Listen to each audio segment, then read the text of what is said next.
Meet me in Isaiah chapter 40.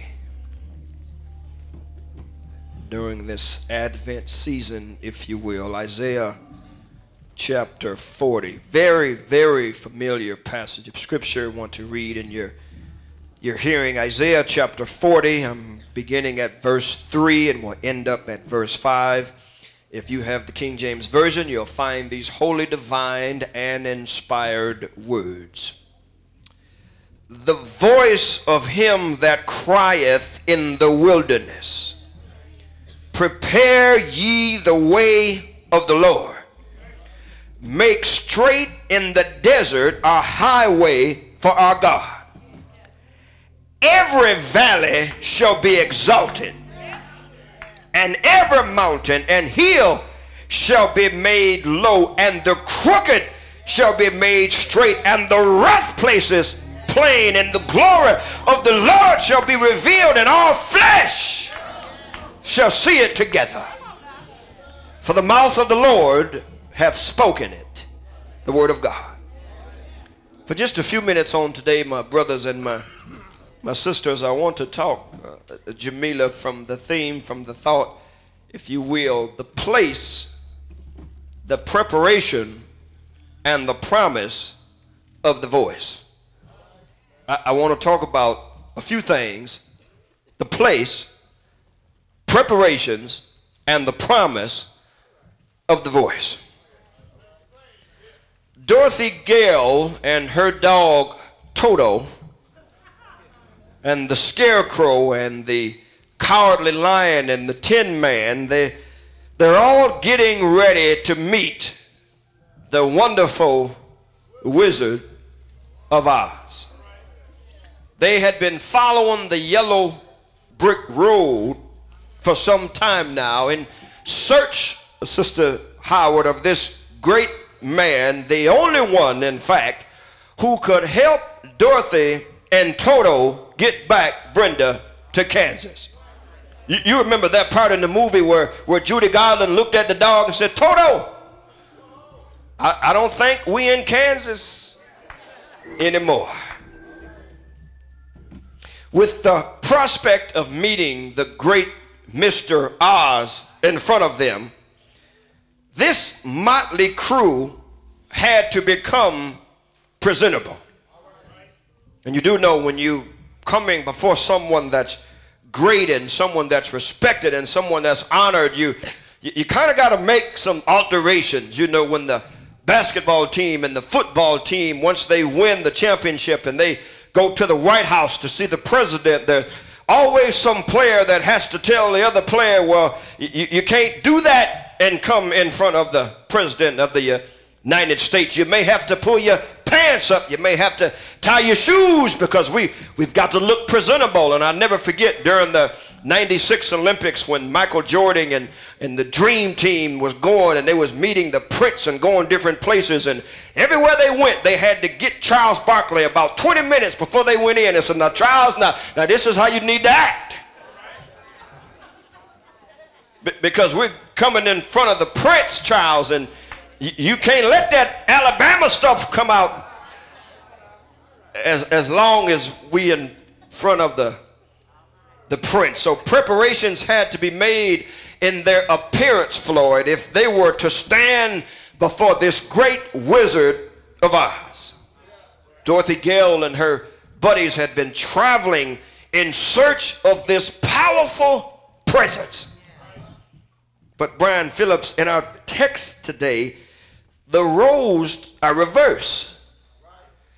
The powerful presence, the presence of the King of Kings, the presence of the Lord of Lords, the presence of the one that has no beginning and ending, the presence of he that is everlasting from everlasting, the promise of he, Lord, who is, who was, and who is to come, the one that said, "Let there be," and there was, the one that's clothed in majesty, the one that Nahum said, "The clouds are but the dust of his feet," the one that the Bible said his train filled the temple, the one that said, the prophet said, I see one coming from Bozrah with dyed garments on. The one that came riding in Revelation on a white horse. The one that had his vesture dipped in blood, the one that had a name written on his thigh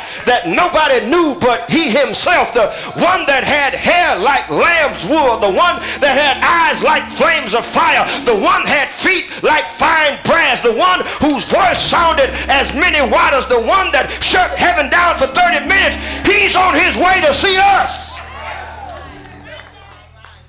To rouse our voice. We're not going to see the king. The king is coming to see us.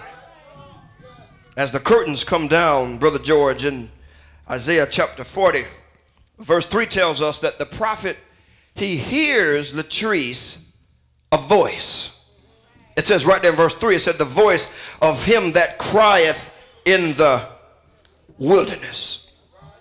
He doesn't say from where or from whom the voice is. He just says, Nisi, a voice crying out in the wilderness.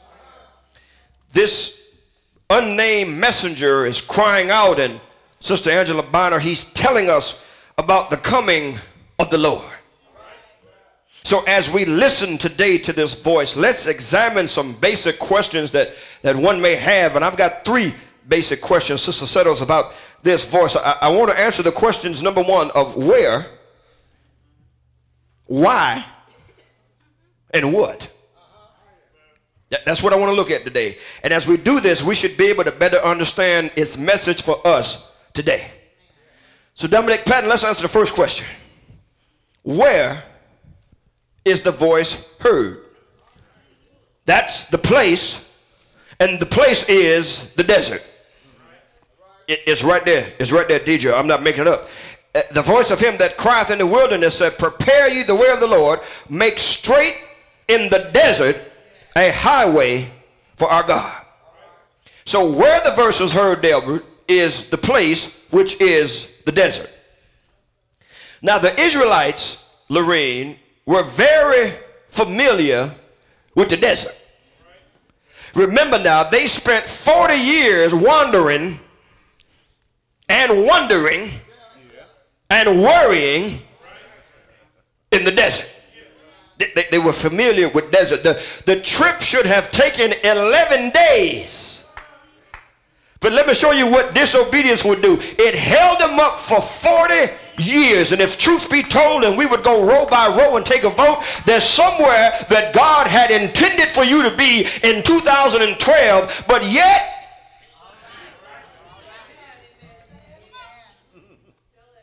they kept going around, and they kept going around, and they kept going around because God wanted to get them familiar with the territory. I'm telling you, disobedience will have you on lockdown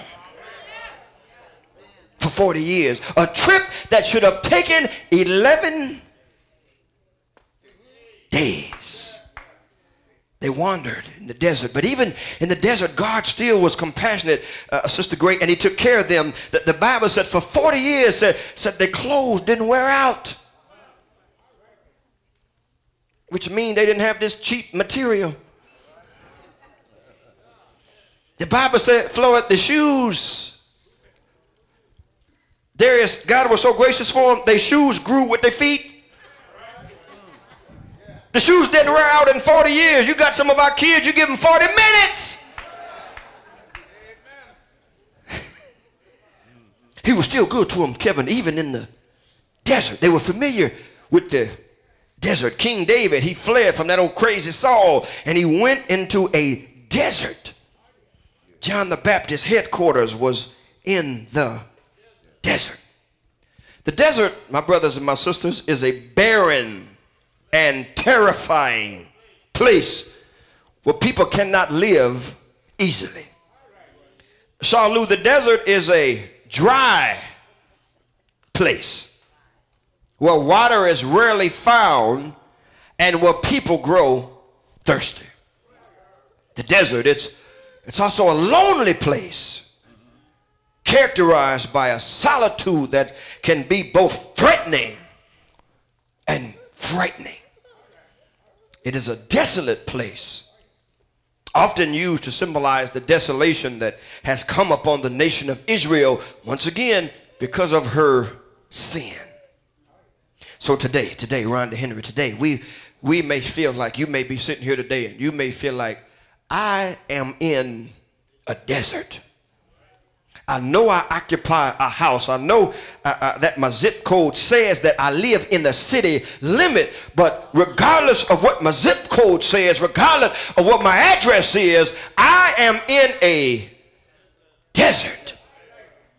Yeah. You feel like you're in a spiritual barren wasteland. Penny and Tutu, your soul may be dry and parched.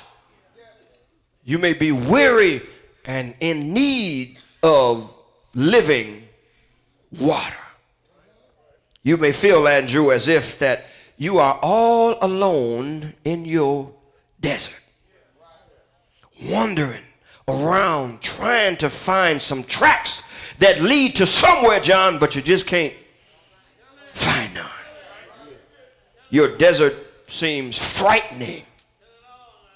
It's a place too difficult for you to live on your own. The climate of your life may be extreme, intense heat and pressure by day, and then at night is bone chilling cold.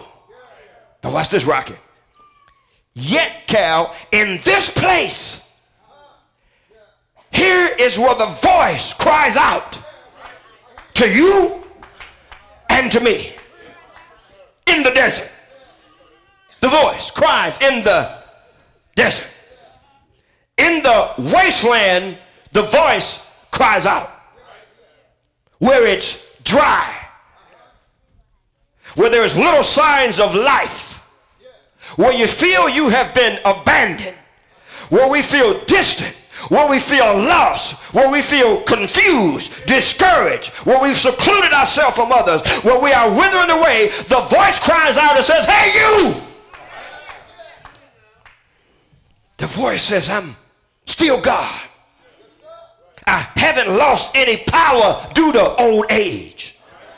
I'm still sovereign. I still reign supreme. My arms are not shortened that I cannot save, and my ears are not heavy that I can't hear you. The voice says, hey, you! And Nisi, I hear the voice saying in Jeremiah 29:11, for I know the thoughts that I have toward you. Remember now, I'm in the desert. It's barren. It's hot. I'm thirsty. It's scorching. And yet the voice cries out and says, for I know the thoughts and the plans that I have toward you. Thoughts of peace and not of evil, to give you an expected end. So even in the midst of my mess, the voice said, boy, you ain't on your own. You ain't by yourself. So what's the application for us today? Today, my brothers and my sisters, I got good news. I'm here to tell you that if God can speak to you and find you in a desert, that means he can speak to you. He can find you in your addiction. He can speak to you in your depression. He can speak to you in your confusion. He can find you in your hatred. He can find you in your animosity. He can find you in your rebellion. He can say, hey, you! I'm not an absentee landlord.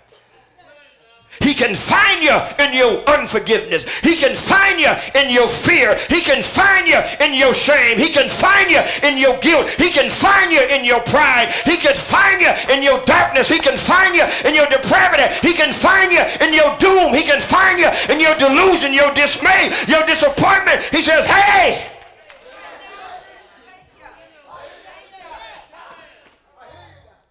I'll never leave you. I never forsake you. He said, I'll be with you even to the end of the age. So I'm glad, my brothers and my sisters, that I got a God who can not only find you, but he can speak to you in your desert place.